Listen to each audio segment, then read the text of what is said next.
9 प्रकार के प्राप्तव्य लक्ष्य होते हैं।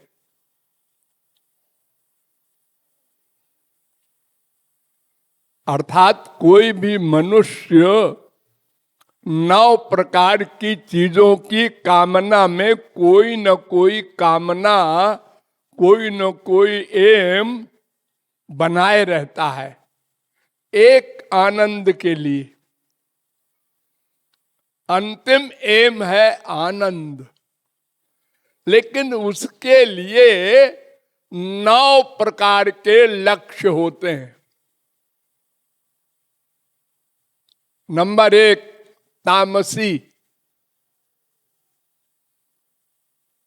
जैसे संसार में लोग, निकृष्ट लोग मांस मदिरा आदि का सेवन करते हैं, डाका डालते हैं, मर्डर करते हैं,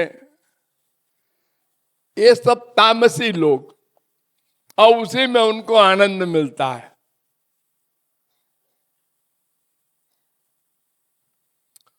दूसरे होते हैं राजसी, जिसको हम मानवता कहते हैं, इंसानियत। ना हम किसी का अपहरण करते हैं, ना किसी को हम कुछ देते हैं, न उधो के लेने न माधव के देने। अपना कमाया खाया, बाल बच्चों का अपना पालन किया और मर गए। ये रजोगुणी। और तीसरे कोई कोई होते हैं सत्वगुणी, कि नहीं नहीं, मरने के बाद भी हमें हिसाब देना होगा। अगर अभी से कमाई नहीं किए रहेंगे तो क्या हाल होगा। जो कमाया सब खा गए। ठीक है, दूसरे का छीना नहीं, लेकिन तुमको ऐसा अधिकार नहीं दिया भगवान ने।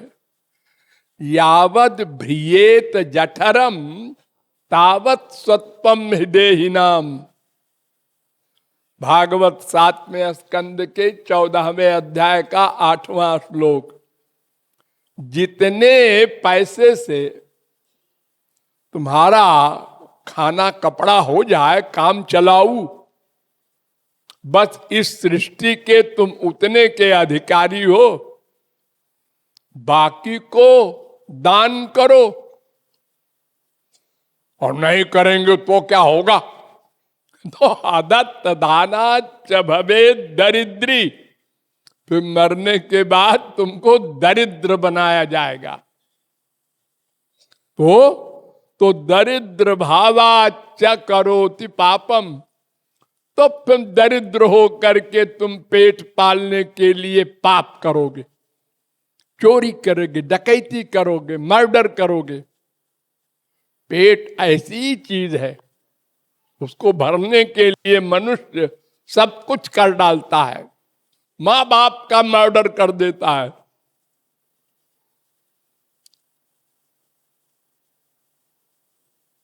इसलिए दान करो। तो कुछ लोग परमार्थ भी करते हैं, उनको सात्विक कर्म कहते हैं, उसका फल स्वर्ग है। लेकिन वो भी कुछ दिन का होता है, माया निवृत्ति नहीं होती। तो ये 3 जो है माया के एरिया के लक्ष्य हैं, सात्विक, राजस, तामस। कोई कोई बुद्धिमान चौथे लक्ष्य को पाने के लिए प्रयत्न करता है। वो क्या है? निर्गुण निर्विशेष निराकार ब्रह्म का आनंद, मोक्ष। मोक्ष जिसे आप लोग बोलते हैं, हे भगवान तार दो।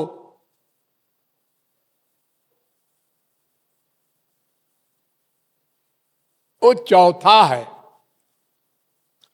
इसी को कहते हैं चार पुरुषार्थ, धर्म अर्थ काम मोक्ष, यानी सात्विक राजस तामस निर्गुण, ये चार प्रकार के। लेकिन एक और होता है चार प्रकार का मोक्ष,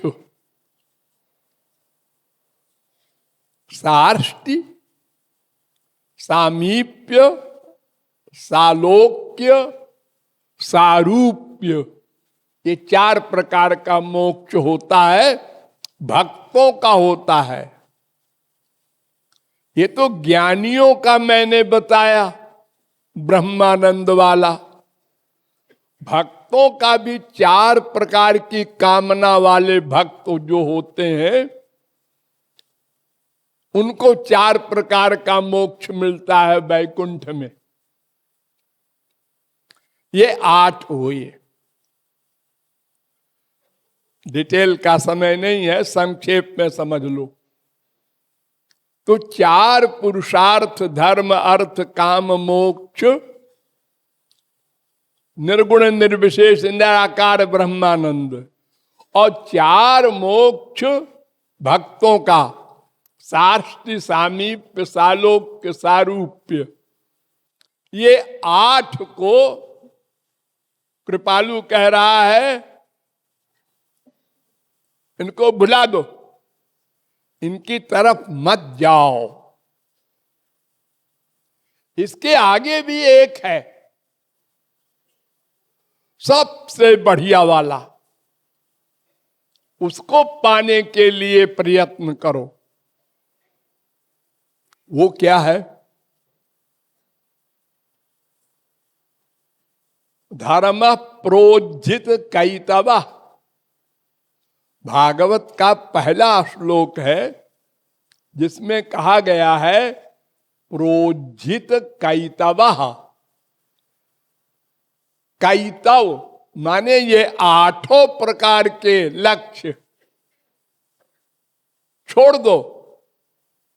9वां जो है प्रेमानंद, जिसमें श्याम सुंदर के सुख के लिए प्रेम किया जाता है, अपने सुख के लिए नहीं। कोई कामना नहीं होती सार्ष्टि, सामीप्य वगैरह मोक्ष की भी। वो अंतिम है 9वां, उसको श्रेय कहते हैं। गौरांग महाप्रभु ने कहा कैतव 4 होते हैं, धर्म अर्थ काम मोक्ष आदि सब।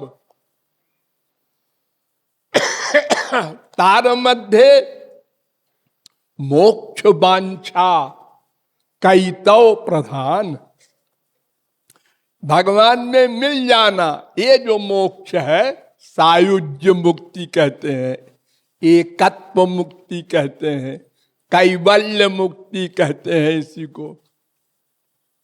ये सबसे खराब है। क्यों? क्योंकि वो तो हमेशा के लिए गया, अब वो प्रेमानंद कभी नहीं पा सकेगा, इसलिए उसकी बड़ी निंदा है। नैकात्मतां ते स्पृहयन्ति केचित्, कपिल भगवान ने अपनी मां को बताया था, उपदेश दिया था। 3:25-34 भागवत। न परिलसन्ति केचिदपवर्गमपीश्वरते, 10:87-21 वेदों ने स्तुति किया है भगवान की कि जो सबसे अधिक बुद्धिमान होते हैं वो मोक्ष नहीं चाहते। न पारमैष्ठ्यम न महेंद्र देष्ण्यम न सार्वभौमम न रसाधिपत्यम न योग सिद्धिरपुनर्भवम वा। वांछन्ति मयि अर्पितात्मेच्छति मद बिनान्यत्। वो अपुनर्भव मोक्ष को भी नहीं चाहते। भगवान शंकर ने तो कहा कि स्वर्गा पवर्ग नरकेष्वपि तुल्यार्थ दर्शिना 6:17-28 भागवत। स्वर्ग नरक मोक्ष सब बराबर, वो कैवल्य वाला मोक्ष। लेकिन जो भक्तों का 4 मोक्ष है वो भी त्याज्य है।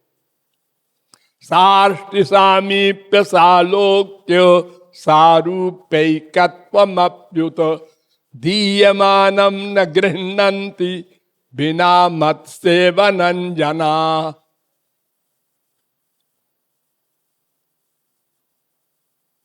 पांचों प्रकार की मुक्ति देने पर नहीं लेता भक्त, जो सबसे समझदार है। 3 स्कंद के 29वें अध्याय का 13वां श्लोक। तो मोक्ष की, कैवल्य की बहुत बुराई है। तो 4 प्रकार के भक्तों के मोक्ष, 1 प्रकार का ज्ञानियों का मोक्ष, ये 5 मोक्ष और 3 गुण वाले माइक सुख, ये 8 में मन न लगाओ। और जो श्याम सुंदर के सुख के लिए प्रेम किया जाता है उसको समझो और उसी में मन लगाकर उसी को प्राप्त करो। यानी निष्काम प्रेम, जो आप लोगों को उस दोहे में बताया गया है, हरि गुरु भजो नित भाव निष्काम अनन्य। इस लक्ष्य को प्राप्त करने की साधना करना है, ये भावार्थ है।